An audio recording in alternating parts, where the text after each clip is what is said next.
Hi, and welcome back to the DD Geopolitics live stream. I'm your host, Sarah.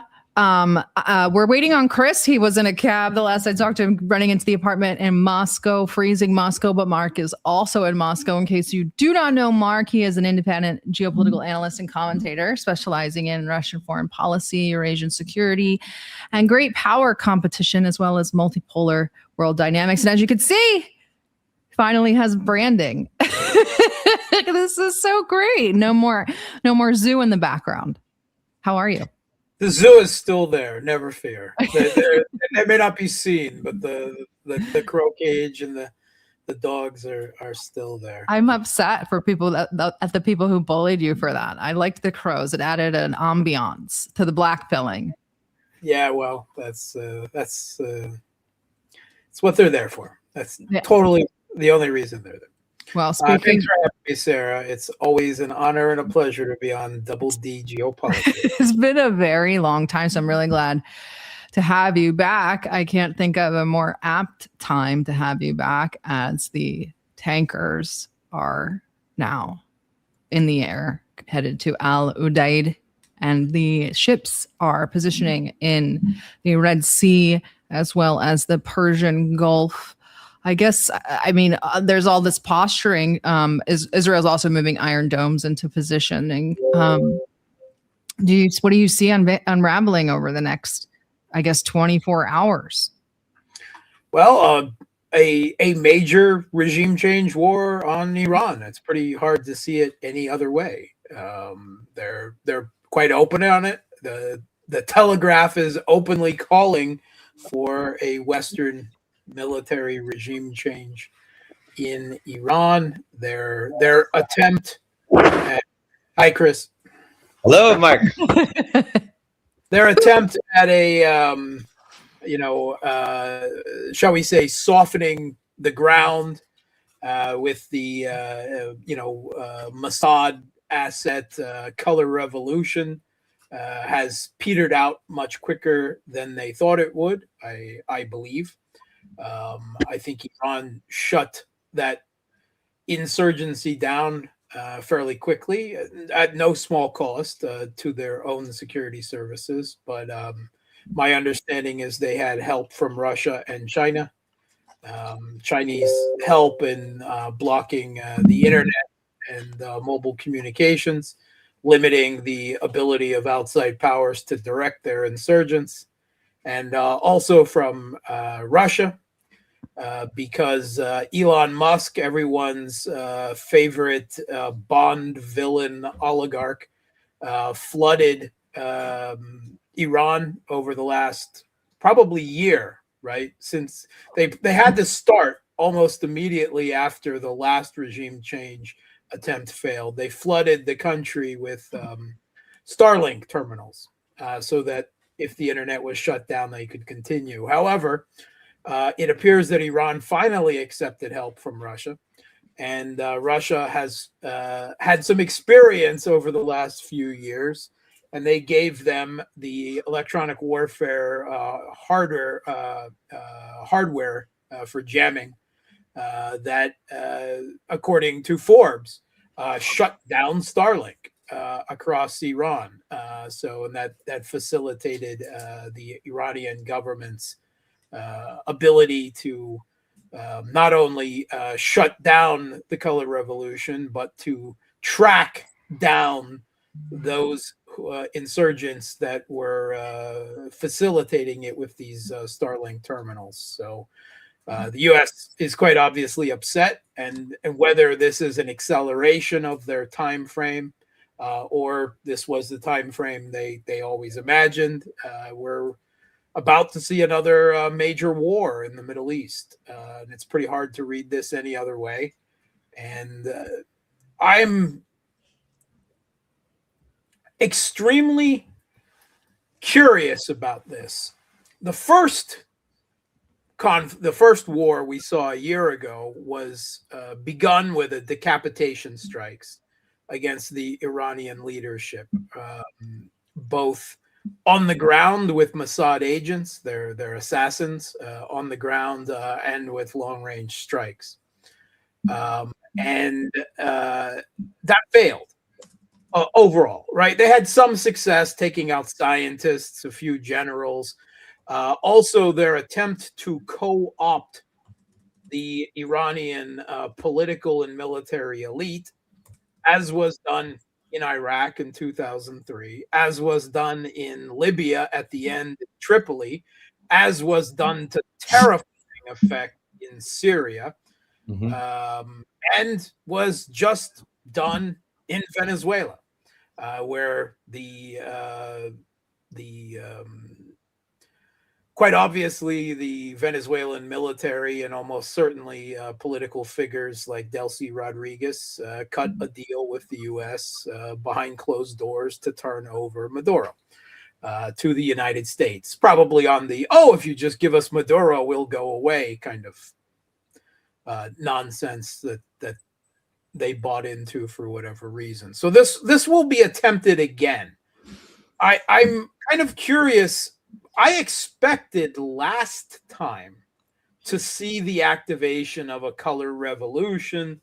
I have heard that they attempted this time around to activate the Azerbaijani, the Baluchi separatists, and so on. But they don't seem to have been able to coordinate it all together. Like, they tried this last time. They started off with the color revolution this time. I guess we should be lucky that they couldn't coordinate it all to happen at the same time. But some things have not changed from the last time. And the reason why Israel had to go crying to the U.S. And the U.S. Had to fly in, drop a few bombs under probably arranged terms, and then declare victory and a ceasefire and tap out for quite obviously a temporary amount of time, was because the regime change that Mossad had been promising, the decapitation, had not been successful, and it was turning into a long-range war of strikes. And it turns out that Iran had not only an equal ability, but probably a greater ability of long-range strikes with their ballistic and cruise missiles, and long-range strike drones, as the Israelis had with their U.S.-provided aircraft. And they were taking a pummeling. And their air defense, both the Israeli and all of the U.S. and Western and Saudi and whoever else was providing air defense, was getting absolutely exhausted, and too much was getting through and doing real serious military and economic damage to Israel, even though they tried to pretend otherwise. Now, the one thing that has not changed since a year ago, less than a year ago, is that the U.S. and Israel almost certainly have not been able to manufacture in the last year enough air defense interceptors to launch this war, unless they have some belief that they will either be able to take out the Iranian military and political government with a decapitation strike quickly, more sure than last time, or they're confident they will be able to quickly hunt down and destroy all of Iran's missile launchers. Because otherwise, they're very quickly going to be in the same situation. Because the U.S. produces a grand total of 600 Patriot PAC-3 interceptors a year. 600.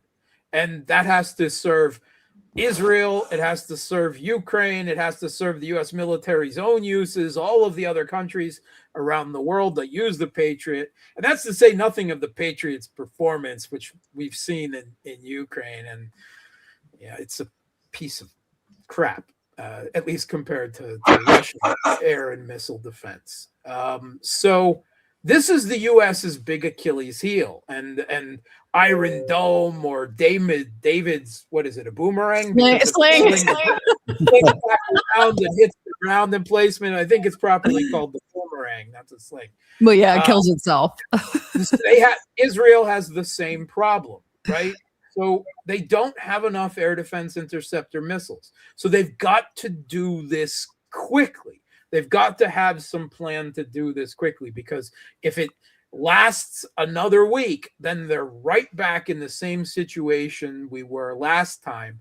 And Iran will theoretically, with what we believe Iran has in terms of missile stockpiles, be able to turn it into a long-range strike war of attrition, and we'll be right back in the same situation where they're unable to accomplish their goals of regime change in Iran. So it's got to happen quick, and if it doesn't happen quick, then they're in a world of hurt.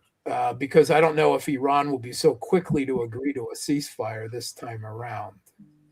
But we do have to hope that they have accepted some level of Russian and Chinese help with air defense and counterintelligence in the last year. Obviously, Russia cannot build an interconnected, multi-layered air defense and electronic warfare network like they have over Iran in just a few months. But I'm sure they are providing C4ISR and some level of improvement we can expect, and perhaps that's something that is pushing the U.S. and Israel to do this so quickly again now, is because they're afraid that given time, Russia will build a potent air defense network for Iran that they will not be able to easily overcome.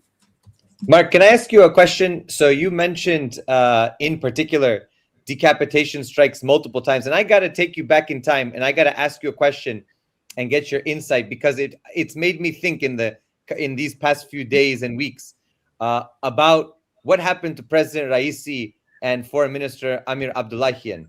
That the fact that 3 helicopters took off, one went down with the president and the foreign minister, and then we saw this cascading effect to the past 2 years of basically war and regime change talk after that had happened. And I want to ask you, was that the preliminary opening salvo of all of this? Yeah, the Iranian government tells us that it was not, that was just an accident. I never believed that story. I didn't believe it then. I don't believe it now. And I think Pezeshkian, with his naive and deluded and perhaps traitorous desire to, I don't know, reach some type of appeasement or accommodation of the West, has only led to the significant evisceration of the axis of resistance in Hezbollah, in Lebanon, in Gaza itself, in Iraq with Kataib Hezbollah, and Yemen has been hit repeatedly over. They seem capable of a large amount of near constant regeneration, but certainly the damage done to Hezbollah was quite significant. And then, Iran's refusal to accept Russian help before the first attack a year ago was in no small part, I believe, due to Pezeshkian's, again, deluded, naive desire to reach some type of appeasement with the West. And it's potentially been disastrous, and we will find out how disastrous as we move forward. But they really need a new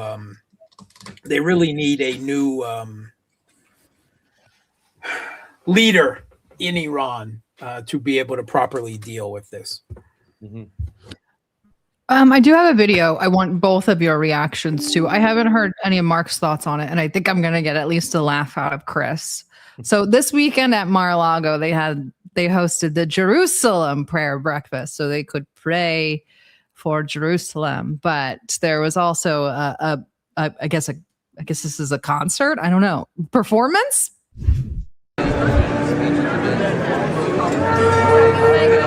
Make the connection now.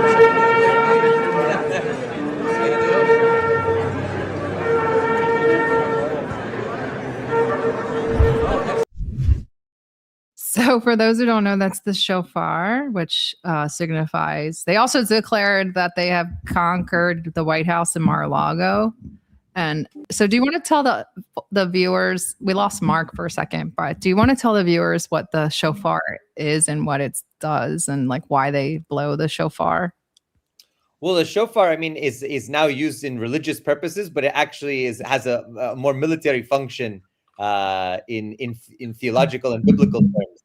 And even the blowing of the shofar and generally the blowing of trumpets heralds victory on the battlefield, and actually with God's power was able to bring down walls and destroy ramparts and, kind of lay waste to the enemy, which is why this trumpet sort of imagery and iconography is featured all the way through Revelation into Christianity as well. But the shofar in particular, of course, has a very important significance for Judaism, even in the rabbinic period. And of course, very, very interesting that they're blowing the shofar at Mar-a-Lago and talking about conquering the White House and things like that. Once again, Zionism knows no limits and no bounds. But do you think it's theater just to get the people kind of worked up, or do you think it? I would say it's theater if we didn't have, over 500,000 Palestinians, having been killed to a genocide. And, 7-8 countries bombed by the Zionist entity and land seized from sovereign states surrounding Israel. I mean, I would think it would all be theater and performance and sort of religious ritual and liturgy, but it's not. It's very much tied to an emboldened messianic, eschatological, apocalyptic cult that has developed around this emboldened, I would say, religious Zionism that also wants to see the destruction of the Al-Aqsa mosque and compound and the construction of the third temple. They're wearing patches. IDF soldiers are wearing patches about it. So it's not only a conspiracy theory anymore. It's a reality, and they're speaking about it openly. So that's why I don't think it's just theater. This is very serious. And it also shows the overlap between religion and politics that the United States was supposed to somehow be against. And, the framers spoke about separation of church and state. Well, now we have church and synagogue and state in Mar-a-Lago. And you're both Americans, kind of both lucky enough to have escaped this, but you're both in Moscow. You get the luxury of kind of being on the outside looking in. And yet you're Russian in the United States. Nice. So, and how does it look to you guys? Is it maddening? Are you shocked at all? Mark, are you kind of like, I knew this was coming? Yeah, I mean, it was obvious as soon as the last one ended that it was only a pause until the next one. I did not believe at some level that they would launch the last one because I knew they didn't have enough air defense interceptors. That is the U.S. Achilles heel right now. Their stockpiles and their production rates of air defense interceptors. Yeah, they can play around low-hanging fruit like Venezuela that doesn't have any ability to strike back. But against a real power, even Iran, they don't have that capability. And they thought they could take out, again, with decapitation strikes and whatever else, and it would go quickly. It didn't. Now we're back in the exact same situation, and I have to, again, be a little shocked and understand that they can't win the type of conflict that it began to turn into last year. So they must have another dirty trick card up their sleeves, because if they don't take out the Iranian government quickly, then they'll be right back where they were a year ago, because they still don't have enough air defense interceptor missiles. And their air defense as a whole is subpar, to Mark, frank. what do you think of this emboldened Zionism these days? Do you think that do you think Israel's going to keep on the march in terms of seizing territory in Syria and Lebanon, in neighboring states? What do you think is the future of the Israeli state and Israeli politics in the region? Yeah, I certainly, when we see that it's not just a Trump administration in the U.S. that is facilitating them because Donald Trump is beholden to his Israeli, his wealthy Israeli campaign donors or Israeli aligned campaign donors, Adelson, whatever you want to call it. Because the Biden administration, or shall we say the Blinken and Sullivan administration that was propping up Joe Biden's brain dead corpse, was pursuing exactly the same policies and pushing Egypt and Jordan into accepting,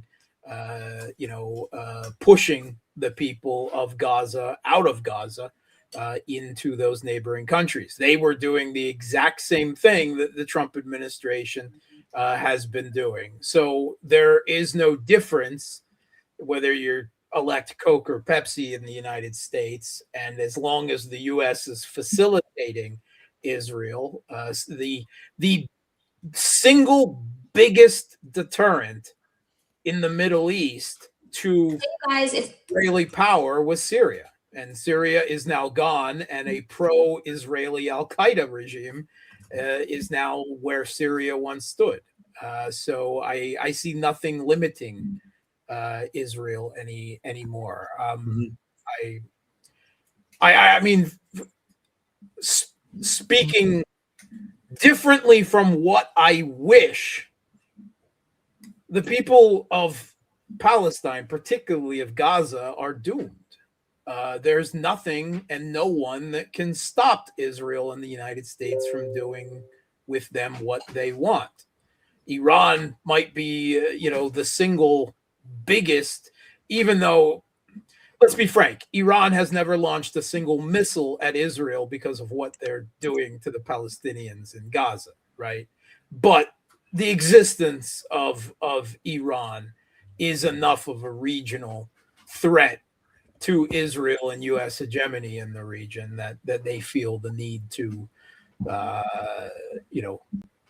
try to remove Iran from the table. I am very skeptical about whether they'll be able to achieve that, but it's not impossible. Mm-hmm. Yeah, it's certainly, I think that when we're looking at Israel and we're thinking about simultaneously Iranian red lines, I want to ask you, so Iran has threatened preemptive action at points now. I don't know if they're going to do it, but they've threatened it. They've talked about, for example, Trump or Israel cross their red lines. They've talked about IRGC strikes on U.S. bases in the region, on Israeli assets, and also maybe something involving their proxies, maybe shutting down the Strait of Hormuz simultaneously with the Bab al-Mandab. I don't know what it looks like, but what are your thoughts on that? Do you think that if we go and escalate, that we could see a full-out regional conflict that also includes, for example, U.S. bases in the region, strikes against, for example, the Gulf states and their infrastructure, crippling energy supplies from the region? What do you think? Oh, yeah. I mean, I have no doubt. As soon as Iran sees large numbers of American birds in the air, not just Israelis, then they will go after American military bases in the region, aircraft carriers. I think within days they will resort to trying to shut down the Strait of Hormuz, with mines or whatever other means. They have the ability to do that. We'll see what kind of effect that has and how the U.S. is able to counter that. But everything I'm seeing is saying it's not just going to be the Israelis this time, which means that Israel will have no choice but to immediately respond. I do not believe that Iran will launch preemptive strikes. They should. Yeah. because they are going. This is going to be an existential fight. I mean, it's not. I think that Iran and the Iranian government is still more likely than not to survive, but no one should have any illusions. I mean, it's quite obvious that after the success that largely the CIA had in Venezuela, that I don't know, it's like Trump is popping neocon Viagra, by the packet, right? He obviously feels emboldened to the use of military force, where before he was at least somewhat cautious with it. Now, I mean, I don't see any other way to read the rhetoric out of the Trump administration. I mean, this does not seem to be some type of bluff or bluster, and military assets are in movement, and the shrillness of political voices in the United States. There was just this morning, there was a post by Tucker Carlson where he put together some social media posts by Lindsey Graham and another U.S. senator, both calling for regime change in Iran and striking Tehran. And Tucker Carlson's, very sagacious and, very appropriate commentary was just fucking lunatics. That's really the only way to put it. Again, if Iran had a nuclear weapon, would we be in this situation? No. Kim's sleeping. Kim's not worried about getting kidnapped tonight. Nope. Kim Jong-un, I mean, he's won all the games. I mean, the happiest dictator in the world. He now has complete economic security between Russia and China. He has a military alliance with Russia, where Russians are now changing their most famous quote that the only friends Russia has are its army and its navy, to the only friends that Russia has is its army and navy and North Korea, right? And that's a huge emotional leap for Russia there, which means Russians would be willing, would be honor bound to defend North Korea, and I believe they would. He's out of diplomatic isolation. He's got a nuclear deterrent that is growing regularly in terms of its launch capabilities. They're now talking about a submarine, a nuclear powered, nuclear capable submarine, which would be something entirely new for North Korea.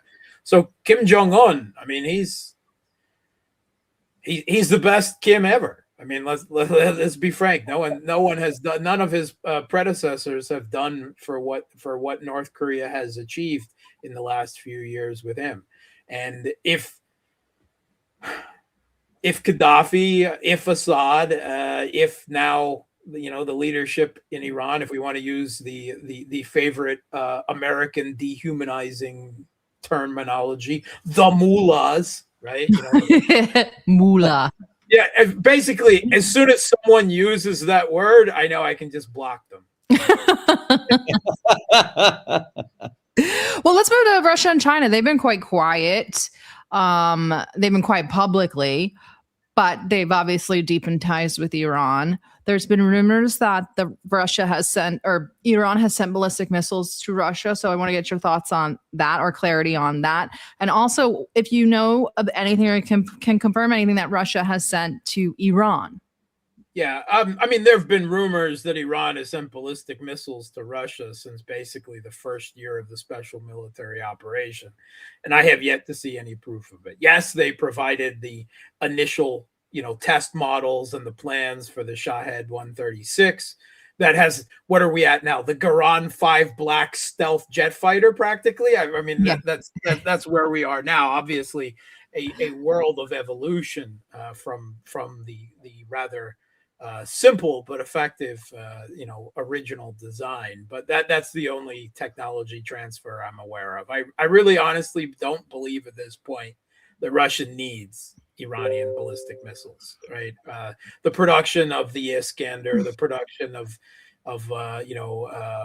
Iskander M, that even the U.S. has been forced to admit that the Patriot doesn't have a chance in hell of intercepting it now, right? Whatever it had before, plus all of the other hypersonic variants that Russia has right now. They don't need Iranian ballistic missiles. They have so far outproduced the West, not only in terms of strike capability, but again, the West's complete inability to provide air defense interceptors means that they definitely don't need.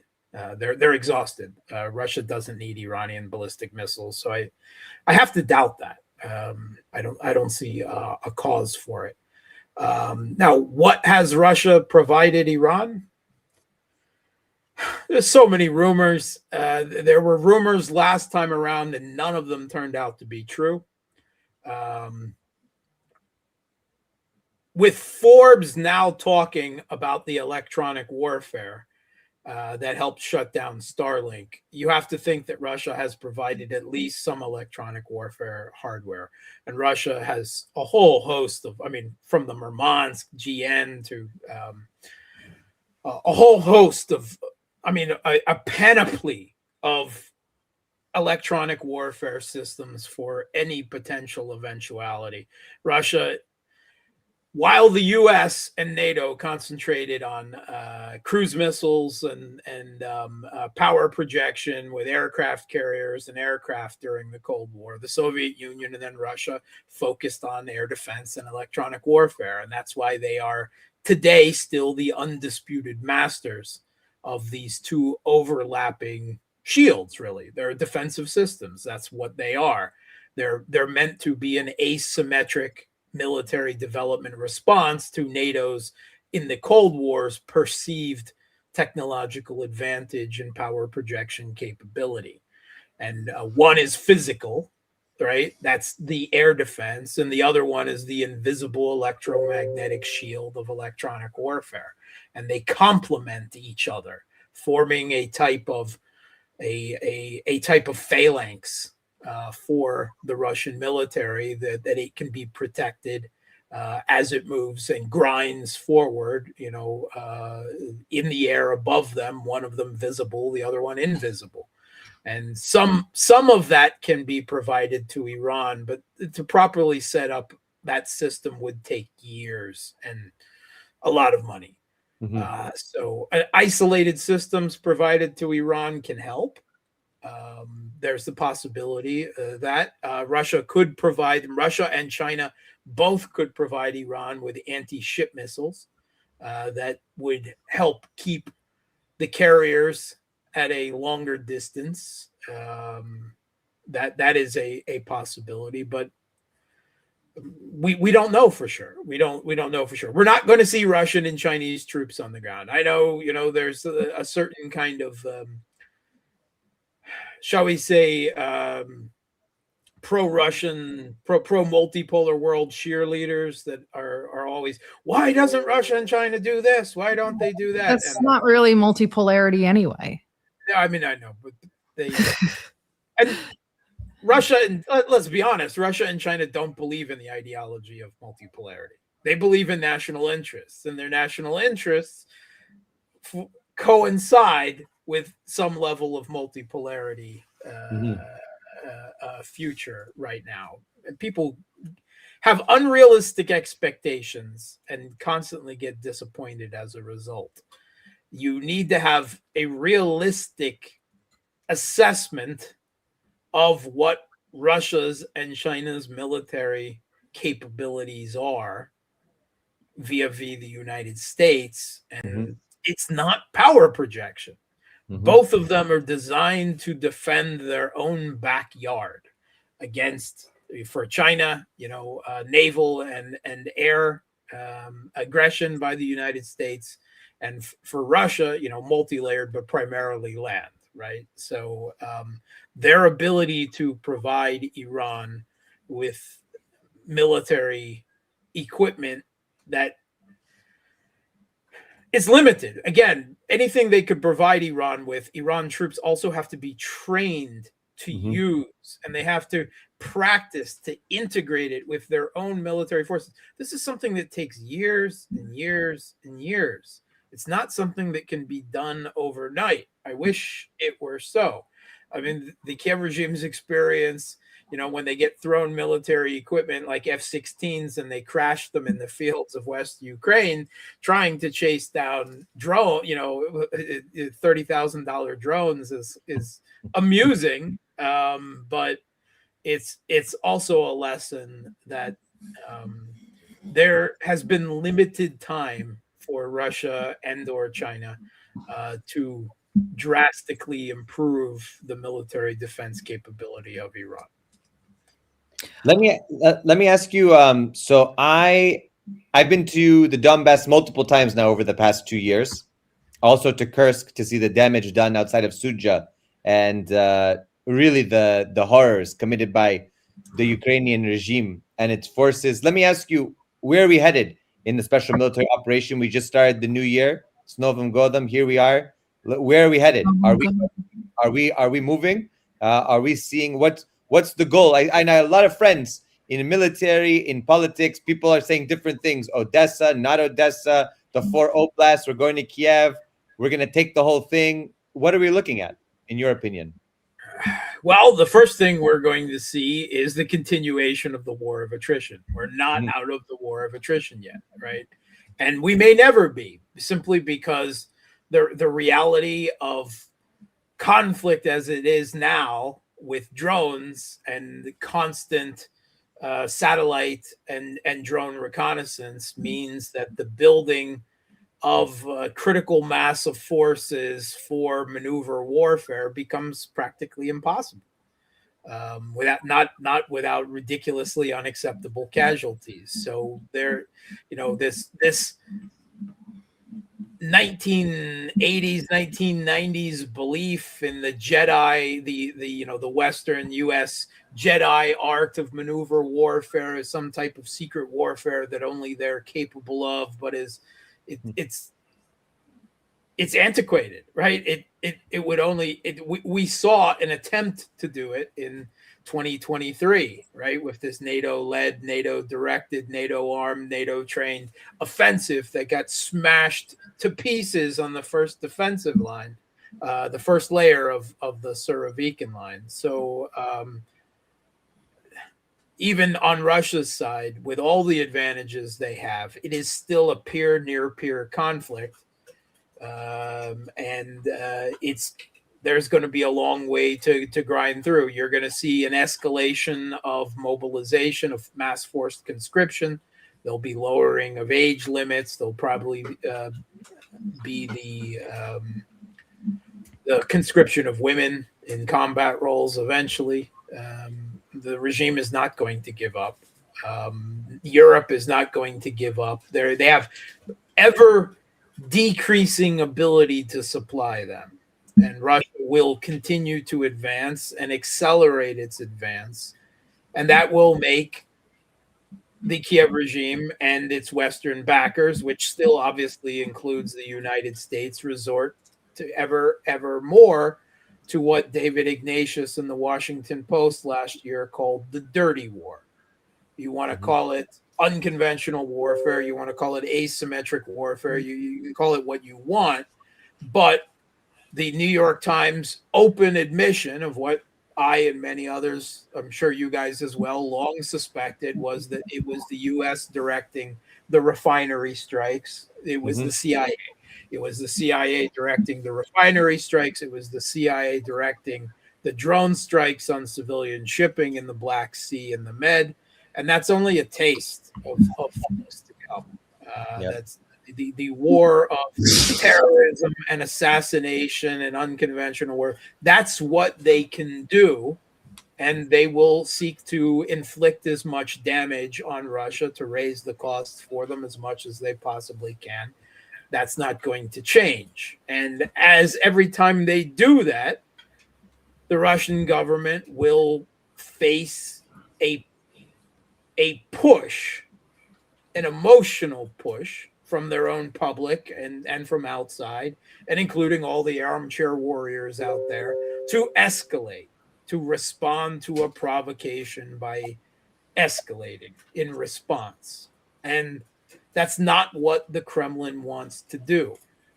There is an engagement and escalation window, a box, if you will, where Russia is winning this conflict against all of NATO and the collective West and winning it handily. But if they allow themselves to be provoked outside the bounds of that box, then they're in uncharted territory where the certainty of their eventual victory becomes less.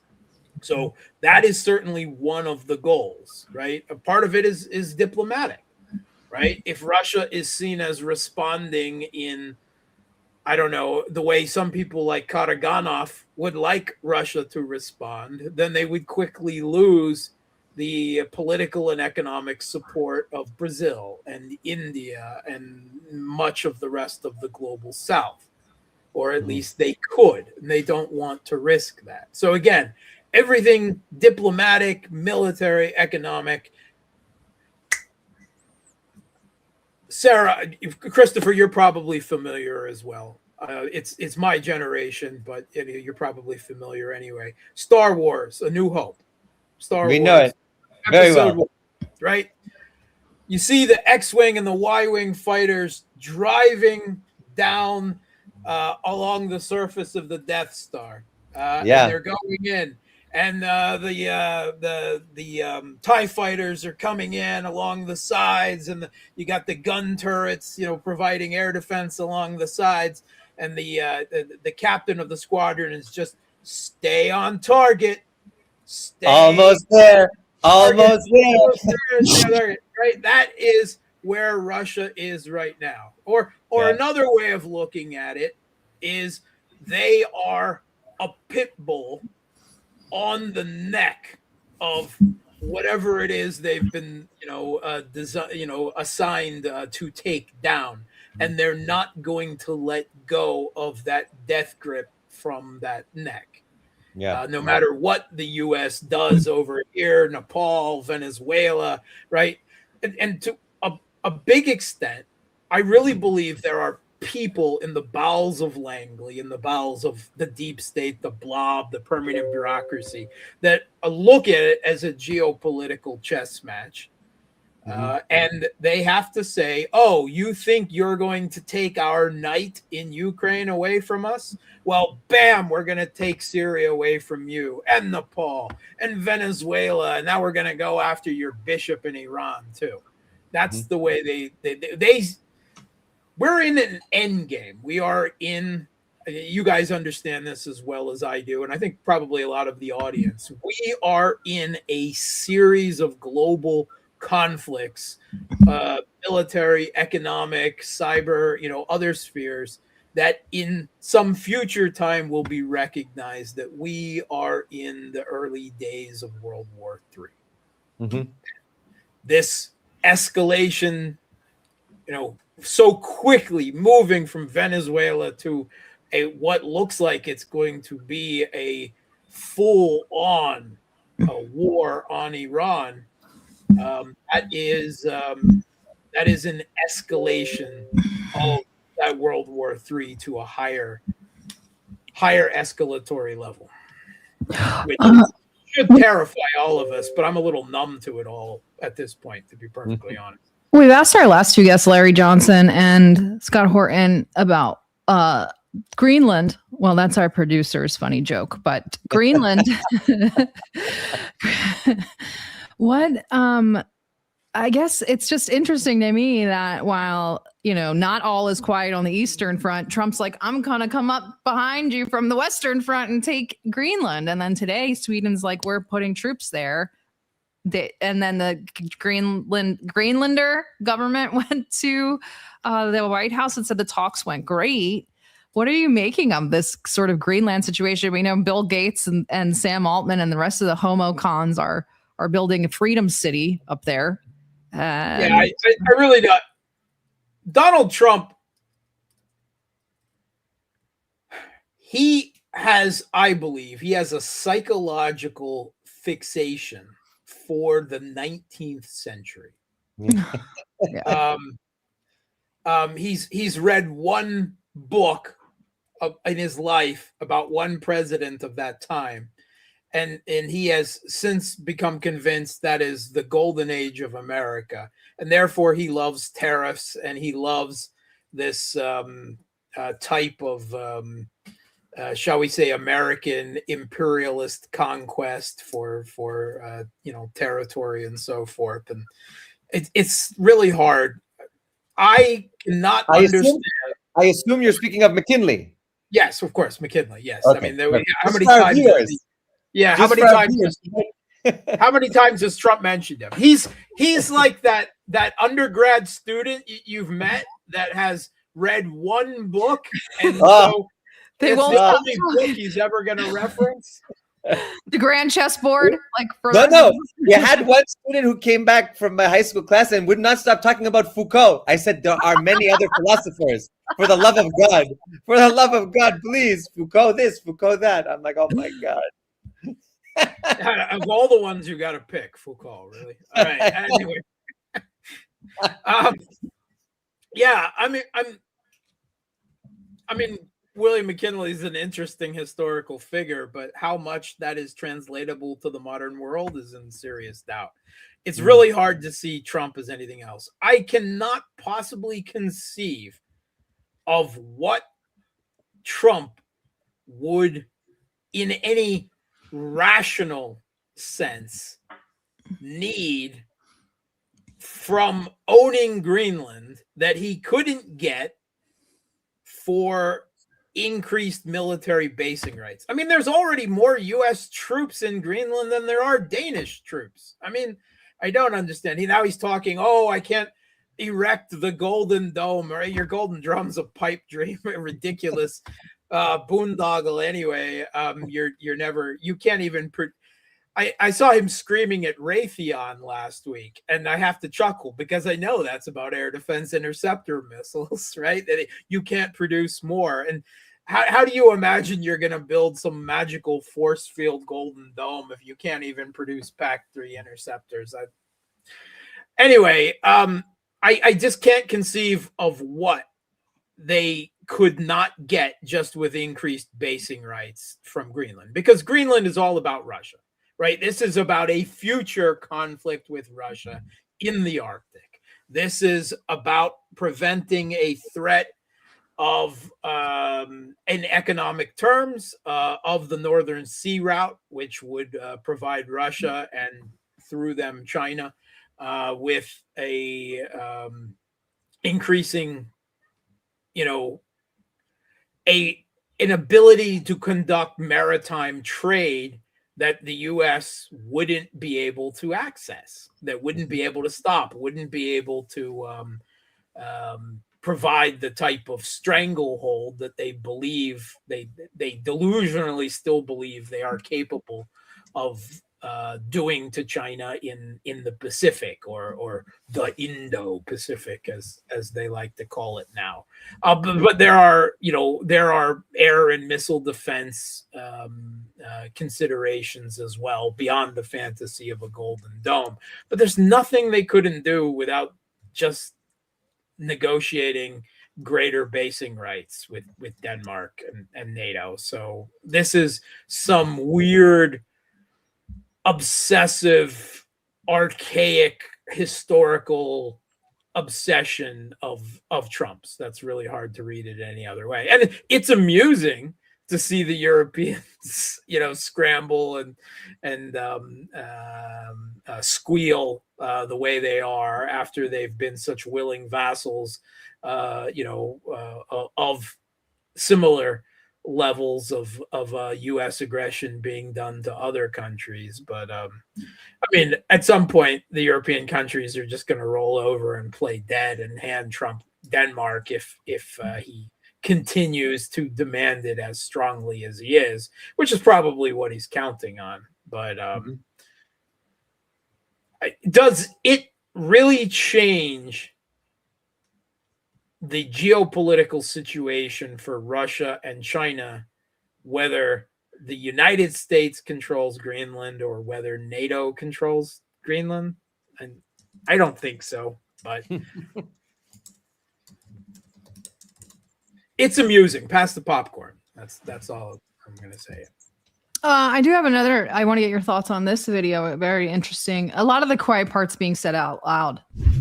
The next generation of young people won't remember October 7th in the same way. That's true in Israel and in America and broadly in the world.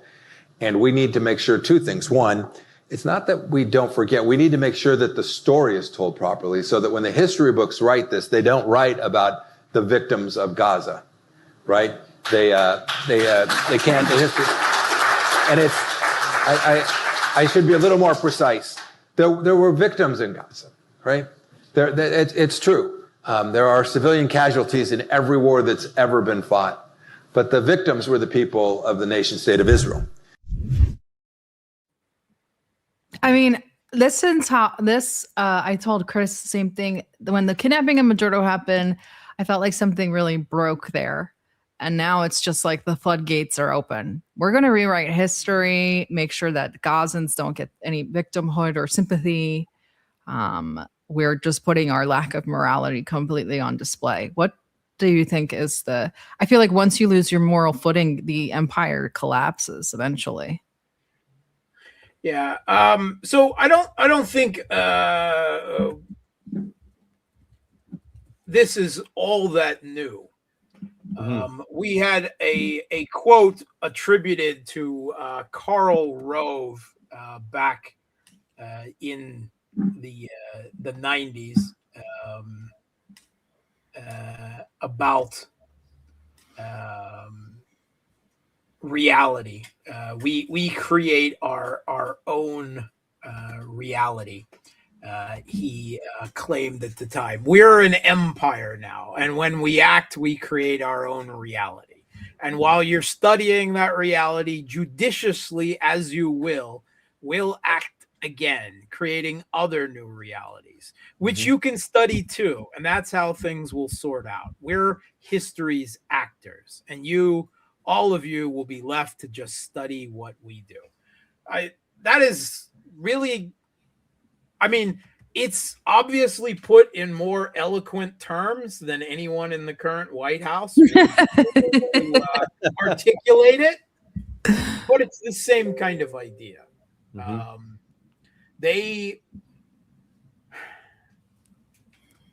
I don't know. People had delusions that Trump was somehow going to turn out different this time. There was a MAGA, America first. And because there were a handful of MAGA Republicans that were, non-interventionists, there was this belief that some incredible amount of Trump support and so on, and that things would really be different. I don't know why people thought. I mean, I understand why, right? And I'll show my age again. You guys are all familiar with Peanuts. For sure. Yeah. Okay, so you know that when Lucy holds that football out there for Charlie Brown, every single time he's going to come and kick it and she's going to pull it away. And that's the same thing with Americans want to believe that they live in a country with a political system that they believe is quote unquote democratic, where if they just elect the right Coke or Pepsi, then things will turn out better this time. And there's a whole lot of people outside the United States that want to believe that the United States is capable of electing a good or at least a better leader. They're not. They are the empire. They are the hegemon. And no matter who or what they elect, there are institutional pressures all around them that will eventually turn, from, I'm old enough to remember the second month of the current Trump administration, when he was in Saudi Arabia sending the era of American regime changes over. Mhm. I mean, do you remember that? Are you old guys old enough to? Yep. Oh yeah. Oh yeah. And where are we today? I mean, Pete Hegseth said the same thing. We're done with overthrowing governments and nation building. We're done with that. Oh, by the way, speaking of Pete Hegseth, both of you are Navy, and I was Army, so it's two Navy on one Army. So Well, we don't really need two of us to take on one army. I'm not going to get involved in that type of military slapstick one-upsmanship. But yes, and on the topic, before we let you go, on the topic of Gaza, Trump is now, seems like everything's getting a boost, or everything's getting kinetic. Trump is now announcing that they're moving into phase 2 of the Gaza peace plan. That includes demilitarization and the turning over to the technocratic government. What do you both think about this? Final thoughts. I think Israel's got their hands full. They're still bombing Syria, and they're still bombing Lebanon, and they're about to launch a major war with Iran alongside the United States, and they think they're going to finish the ethnic cleansing of Gaza all at the same time. I think they're overstretching. I think they could handle Gaza just about, if that's all they worried about and got enough U.S. support for. But I would like to believe that they're as you talked about with this aggressive religious Zionism in the United States. I don't see it so much as religious as a messianic supremacist belief in U.S./Western exceptionalism. That is the most dangerous ideology in the world today. But they dovetail right together. And certainly even within that exceptionalism, there are these weird, fruity Christian Zionists that are frankly beyond my comprehension. But it all kind of rolls together into one sordid mess at the end, I guess. And I would argue that the one thing I agree absolutely. I think that they're stretching themselves too thin. If you look at Gaza, then you look at the possibility of opening up the war again in Lebanon against Hezbollah, which looks all to be approved by Netanyahu's cabinet and everybody involved. Now you have the SDF fighting Jolani's government in Damascus, and that's going to pull in Turkey and Israel. It's going to happen. Who saw the Kurds being thrown under the bus? I mean, who could have possibly foreseen that? Come on. Even Turkey called Iran ahead of time and said, "Here, they're coming over the border. Get ready." You know, it was bound to happen, and you know, I was there in 2017, and we said it then, and of course, you know, proven to be crystal ball readers. Although you don't have to be a crystal ball reader, just a history buff, I guess, of sorts. And then, of course, you have Iran and the possibility and whatever they're going to do in Somaliland vis-a-vis Yemen. So I don't think Israel can lift all of this. I simply don't. Not unless they're trying to drag the U.S. into all of this. Well, I was going to ask you that. So here, I forgot. This was the question that I wanted to ask you both. So I've been hearing these theories floating around. We know that Xi loves the do nothing win strategy, and Putin can be just as pragmatic when he needs to be. A lot of people have been suggesting to me that now this is a little, let me try to get this out right. That Israel is actually trying to pull the United States into a quagmire in Iran, or that Russia and China are kind of just allowing the United States to be pulled into a quagmire in Iran with the hopes that it will end up being it's Afghanistan as it was for the USSR. Yeah, in a passive sense, sure. I mean, I know there's some real Fruit Loops out there that believe there's some kind of Putin Netanyahu. Yeah, the Putin Netanyahu axis. I love that one. Okay. I'm not even going to dignify that. Why not? You have to debunking. tell them. I do this almost every day. I'm not going to dignify that with a debunking. I just block those people. I don't have time for that. Insanity. But yes, they're on a cold-blooded, realpolitik. What's the caption? Oh yeah, there? I see it. Yeah. At a cold-blooded, realpolitik level, if the U.S. gets involved itself in a major war against Iran, which by default would mean a major war against the entirety of, you want to call it the axis of resistance. I identify it more as the Shia world in the Middle East. Then, Ukraine is done then. I mean, that's just like, it's just finishing up the game. And China gains another 5-10 years where the U.S. won't even be able to dream of dealing with them in the South China Sea. I mean, that's why China is, this, whatever they may say rhetorically, oh, we want peace, we want a settlement in Ukraine. The longer the conflict in Ukraine drags on and absorbs U.S. and Western resources, it's better for China. Even better, of course, if Russia wins at the end of it. Well, it's the same thing. Is Russia and China pushing the U.S. into a quagmire in Iran? No, but they can't do anything to stop it. And they're perfectly well aware of how it could benefit them at a realpolitik, cold, calculated level of reasoning. And I got to tell you, if there's anything that defines the Russian National Security Council led by Putin and Lavrov and others, it's cold, calculating, pragmatic, national interest focusing, realpolitik thinking. And China does the same thing. They just are thinking 50 to 100 years into the future in some kind of 5D chess engineering diagram while they're doing it all. So, Right. I kept you both up past your bedtime. Chris was traveling. Are you home now, Chris, or are you still on the move? Okay, I'll still on be the there- move. I'll be there soon. And Mark is snowed in Moscow. But why don't you tell us, does that say booty? Oh, it's boosty. Boosty.to. Why don't you tell everybody about your new endeavor and where they can find you, and et cetera, et cetera. Yeah, I'm a Russian living in Russia, which means I'm under U.S. sanctions. So all the usual YouTube, Substack, Patreon, buy me a coffee. None of that works for me. So if you can hook it up to my bank account and I'll just send you the money. Yeah, sure. Trust.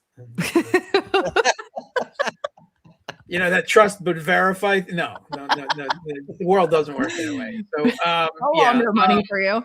Yeah. So anyway, Boosty is a sanctions-proof Patreon clone, essentially. And that's where I've set up shop. And I put all my stuff there. I'll put a link to this there eventually.